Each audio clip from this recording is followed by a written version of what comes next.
Good morning, Daddy. Good morning, my dear son. Daddy, I want to ask you a question. Can I? Yes, my son, please go ahead. Daddy, because we are Christians, I want to know The answer for this question.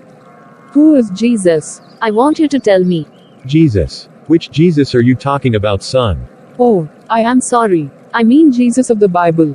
Jesus of the Bible. About which Jesus of the Bible should I tell you? Because, there are many people called Jesus in our Holy Bible. I mean, Jesus whom we worship. Okay. Now I understand your question. He is not Jesus. He is, Lord, Jesus.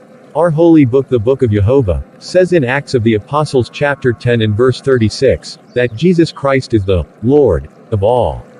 Remember, my son, He is Lord of all. He is your God. You cannot simply call Him Jesus, that is robbing Him of His glory. There are so many people in this world who have the title of Lord before their names, and when we address them, we always address them with their title, Lord so and so. But our holy book, the Book of Jehovah, tells us, in Revelation chapter 17 and verse 14, and in Revelation chapter 19 and verse 16, that He is King of kings, and Lord of lords. We cannot dishonor Him by robbing Him of His great title, Lord. Remember that He is above all the lords of this world, because He is Lord of lords. So dear son, always call our Lord Jesus Christ with the same title. Others may dishonor Him by calling Him names, but as His people we should always give Him the honor due Him. Let's learn always to call Him Lord Jesus. Otherwise it's like equating Him with any other human being of the world.